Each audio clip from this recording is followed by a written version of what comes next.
Então vamos lá para essa pauta, sem mais medo, sem mais reticência. Mesmo com o resultado assustadoramente fascinante da última pesquisa Real Time Big Data publicada ontem, 21 de julho, que aponta empate técnico entre Lula e Flávio Bolsonaro em eventual segundo turno das eleições deste ano, em um cenário no qual Lula aparece estagnado e Flávio em franca ascensão, apesar de todos os pesares da pré-campanha de Flávio, e por pesares, leiam-se Dark Horse, Valdemar Costa Neto, o ministro Alexandre de Moraes, além, é claro, de Michele Bolsonaro, que aliás foi chamada de imatura por Eduardo Bolsonaro, irmão de Flávio, ontem em entrevista aqui para o Metrópolis. Mesmo assim, nesta quarta-feira, 22 de julho, que amanhecera tão desafiadora quanto os dias anteriores, um verdadeiro terremoto decidiu abalar as bases da aloprada pré-campanha do presidenciável da oposição. Segundo o jornal O Globo, a campanha de Flávio Bolsonaro pretendia antecipar uma divulgação de diálogos do celular da empresária Roberta Luxinger com o filho mais velho e mais gordo do presidente Lula, o Lulinha. A intenção inicial era guardar esse material para agosto, no auge do período da campanha eleitoral, mas decidiram antecipar. Diante da nota publicada na segunda, a defesa da amiga de Lulinha, Roberta Luxinger, acionou o Supremo Tribunal Federal pedindo a apuração desse vazamento. Mas esse não é o terremoto dessa quarta-feira. O terremoto se trata do velho deitado popular. Quem com ferro fere, com ferro será ferido. Flávio acabou, na tarde de hoje, ferrado com um vazamento que pode ser fatal aos seus planos políticos. Conforme publicado em primeira mão pelo Metrópolis, o escritório de advocacia de Flávio, no qual Flávio é o único advogado, emitiu, mas cancelou, 2 notas fiscais no valor total de R$1.500.000 cada uma. Lançou contra uma empresa de fachada usada por Daniel Vorcaro para movimentar 58 milhões do Banco Master. As notas indicam que as conexões entre Flávio e Vorcaro vão além das reveladas até agora na crise Dark Horse. As 2 notas, no valor de R$500.000 cada uma, foram emitidas no dia 7 de abril de 2025 pelo escritório que tem Flávio Bolsonaro como único sócio e eram relacionadas a serviços prestados à Copenhagen Consultoria e Assessoria S.A. Na mesma ocasião, foram canceladas. Naquele momento, Vorcaro já tinha injetado milhões na empresa de consultoria, a Copenhagen. 2 dias depois, no dia 9 de abril de 2025, o escritório de Flávio, tendo Flávio como advogado único, faturou uma terceira nota, também de R$500.000, mas desta vez em favor da Contábil Correa. Nesse caso, não existe registro de cancelamento. As 2 empresas guardam um forte link, elo, entre si. O contador Rogério Lourenço Novo. Ele aparece na Receita Federal como o único diretor responsável pela Copenhagen, empresa da qual ele diz ser dono. Também consta o único sócio da Contábil Correa. Rogério ainda figura como membro efetivo do Conselho Fiscal da Ambipar, que é outra empresa da teia de Vorcaro. As 2 notas emitidas por Flávio Bolsonaro e depois canceladas indicavam a prestação de serviços de consultoria jurídica para a Copenhagen, que é a empresa na qual o Vorcaro injetou 58 milhões de reais do seu esquema. E depois essas notas foram canceladas e emitidas para uma intermediária que foi a empresa de contabilidade do Rogério Novo, que além de aparecer como dono da empresa de fachada do Vorcaro, fazia parte do conselho administrativo da Ambipar, que tornou-se uma das empresas mais promissoras no Brasil em determinada época e contava até com a Gisele Bündchen como garota propaganda. A Copenhagen, que é a empresa que o Vorcaro injetou 58 milhões, que tem como dono o Rogério Novo, que também é dono da contabilidade para a qual o Flávio emitiu a nota de 500 mil sem cancelar. A Copenhagen é uma empresa que não tem sede própria nem site na internet. Na Receita Federal, ela está registrada no endereço contábil da Correia, que é um prédio comercial em São Caetano do Sul. O Rogério Lourenço Novo já foi investigado pela Polícia Federal por supostamente operar um esquema de notas fiscais falsas de empresas de fachada para evadir impostos entre os anos de 2013 e 2015. A fraude foi estimada em mais de 100 milhões de reais. Ao Metrópolis, o Rogério Lourenço Novo admitiu que é o dono da Copenhagen desde setembro de 2025. Vejam, a nota foi de abril. Maio, junho, julho, agosto, setembro. Ele se tornou o dono da Copenhagen 5 meses depois da nota. O mesmo Rogério afirma ter contratado o escritório de Flávio Bolsonaro para prestar serviços aos clientes do seu escritório de contabilidade, no que chamou de quarteirização. Já a Trust a DTVM, sustenta que não tinha ingerência sobre as relações comerciais da Copenhagen, nem sobre a definição de qualquer pagamento ou negociação entre a companhia e o Banco Master para ocultar patrimônio de quem quer que seja. A assessoria de imprensa de Flávio Bolsonaro, por sua vez, enviou a seguinte nota, aspas, diante de tentativas de vincular falsamente meu nome ao Banco Master, esclareço o que segue. 2 pontos. Firmei contrato de prestação de serviços de assessoria jurídica com a BR Global, nome fantasia da Contábil Correia Contabilidade e Auditoria Limitada, empresa de contabilidade e auditoria que atende mais de 200 empresas e clientes em São Paulo. Em determinada ocasião, fui consultado sobre a possibilidade de prestar serviços a uma cliente da BR Global, a Copenhagen Assessoria. Apesar da consulta, a contratação não avançou, não tendo o meu escritório recebido qualquer valor da Copenhagen Assessoria, razão pela qual as notas fiscais foram canceladas, ou seja, estou sendo acusado de não receber alguma coisa.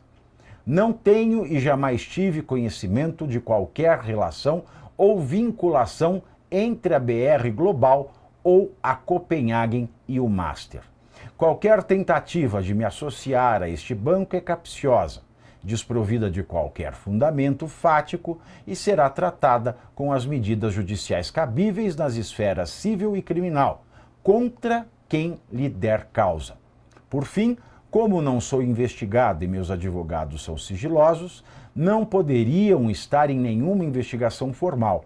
Recai a suspeita de que órgãos governamentais, com fins eleitoreiros, tenham vazado dados protegidos por sigilo fiscal à imprensa. Conduta gravíssima, ilegal, que será objeto de representação aos órgãos competentes para a responsabilização dos autores.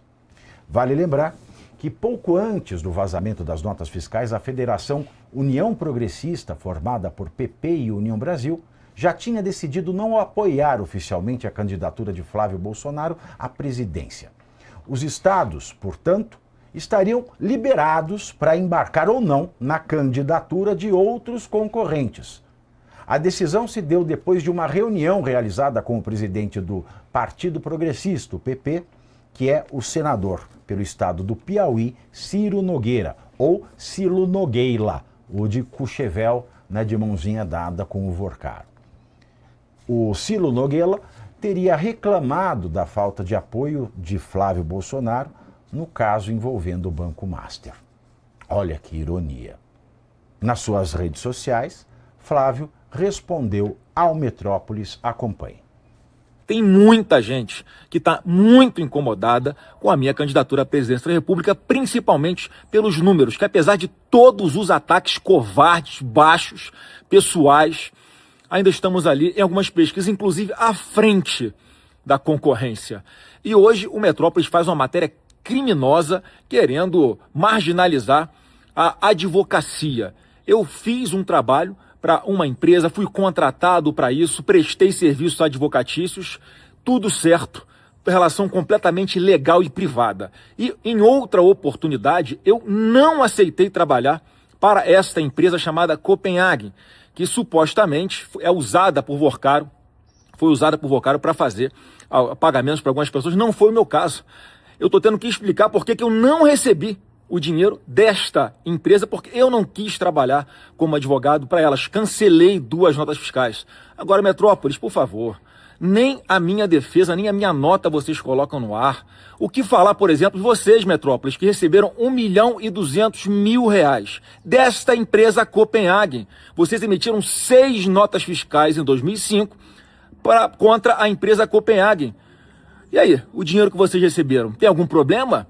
Ou é só o dinheiro que eu não recebi que vocês querem dizer que tem problema? Então, gente, eu sei que é muito difícil, é muito duro. A todo momento tentam me atacar.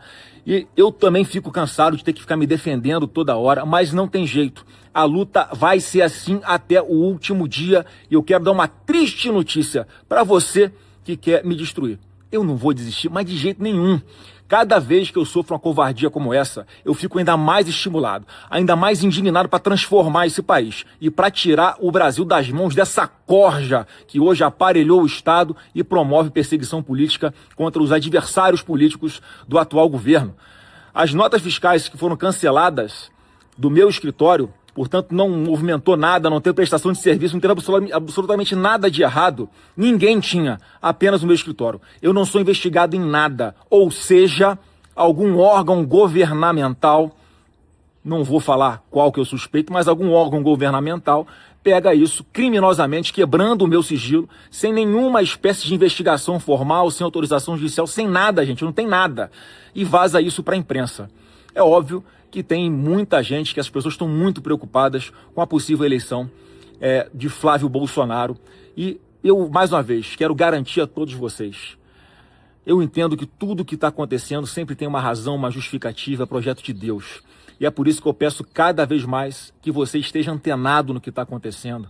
Preste atenção como as coisas são manipuladas para tentar desinformar. Eu não tenho absolutamente nenhuma investigação contra mim. Diferente do atual governo. Cadê o dinheiro dos aposentados do INSS? Onde é que foi parar o filho do Lula? Cadê a investigação sobre o Banco Master na Bahia que atinge o PT? Polícia Federal, essa pequena parcela da Polícia Federal aparelhada para tentar ajudar, interferir no resultado das eleições. Então nós temos aqui o quadro completo e vamos passar para a análise que ela tem que ser cuidadosa. Em primeiro lugar, nós temos a seguinte situação.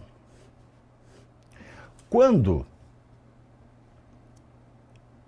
logo depois de perguntarem ao Flávio Bolsonaro se ele tinha alguma relação com Daniel Vocaro, e ele ter negado veementemente, e até rido do jornalista que fez a pergunta sobre o patrocínio ou financiamento do filme Dark Horse, depois que os áudios vieram à tona, ele mudou a versão, e foi uma versão capenga, porque depois veio Valdemar e contou que ele, depois do Daniel Vocaro preso, voltou à casa do Daniel Vocaro para pedir o restante do dinheiro, e depois disso tudo, mesmo com um efeito Teflon nas pesquisas, porque o Flávio caiu um pouco, mas se recuperou.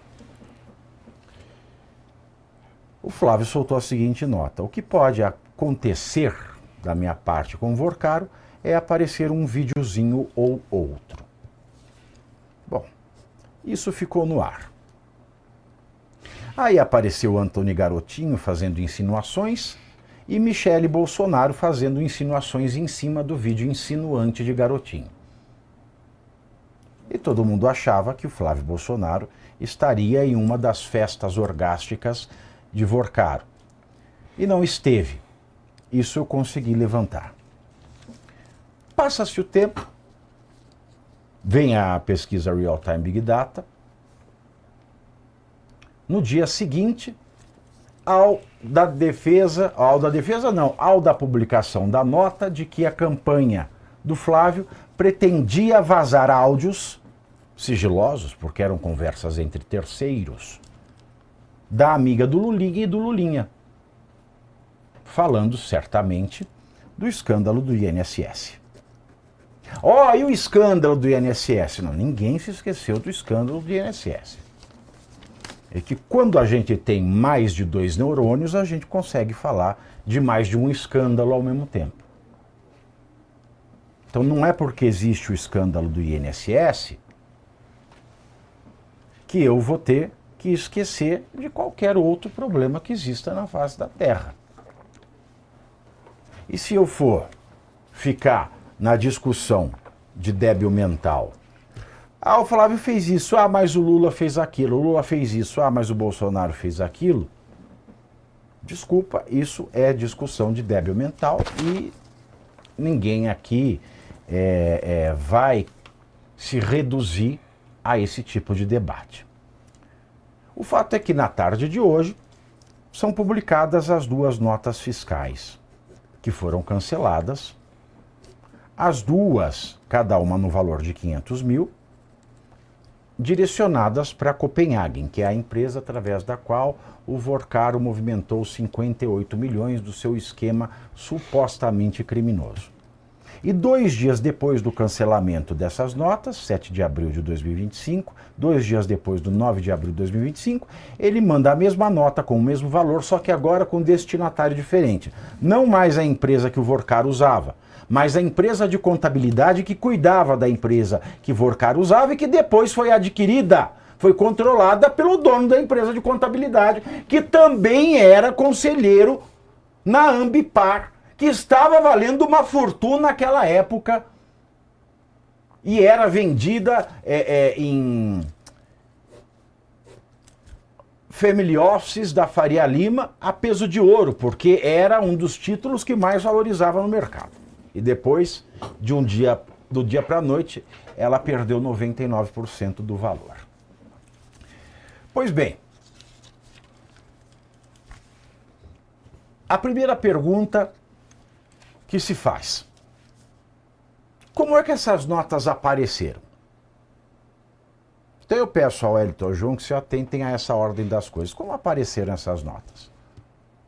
Note-se que essas notas vieram à tona na sequência da revelação de que a campanha do Flávio divulgaria áudios sigilosos entre o filho do presidente e a amiga dele, sobre o escândalo do INSS.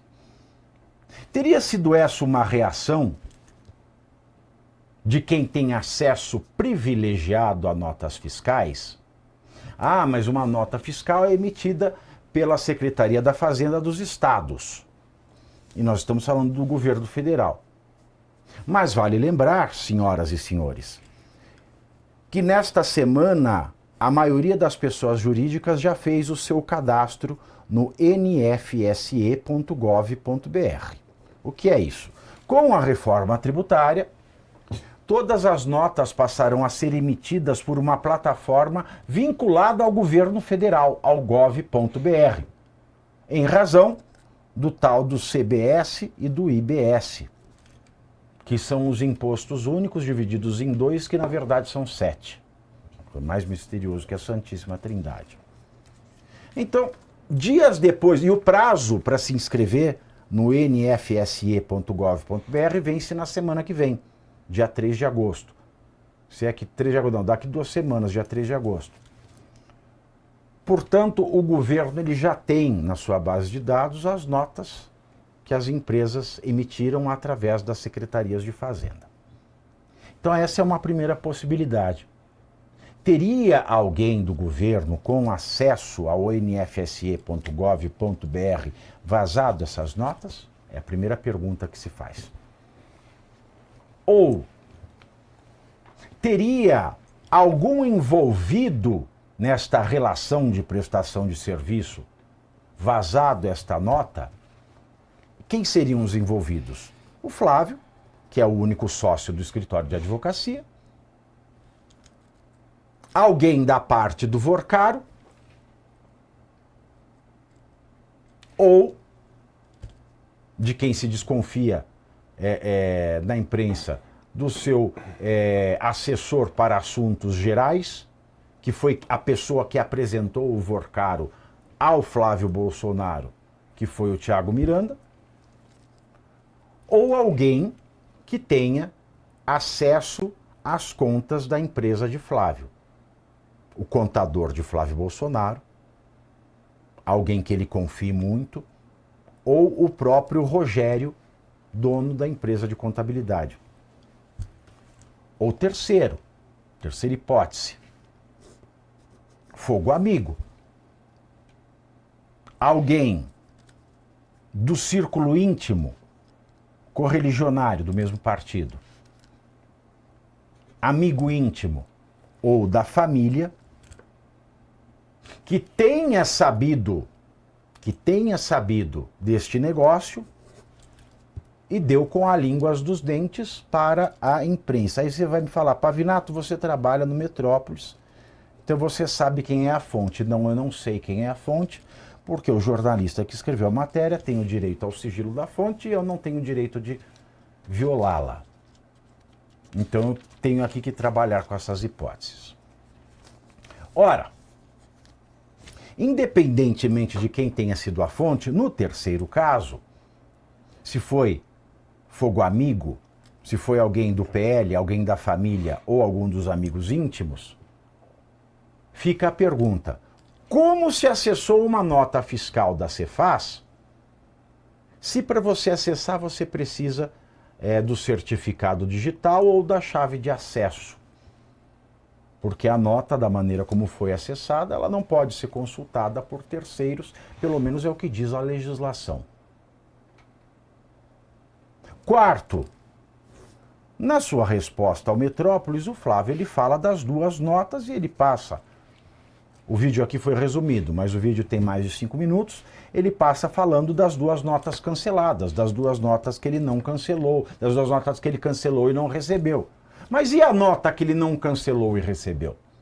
Silêncio. E é isso que me incomoda, especialmente como eleitor do Flávio Bolsonaro. Por fim, nós não estamos falando aqui de 129 milhões de reais. Mas uma pessoa que não advoga faz tempo. É claro, pode ter um escritório de advocacia, mas vai ser contratada para uma consulta, uma simples consulta de 500 mil? E a partir dessas perguntas eu passo em primeiro lugar ao João Belutti.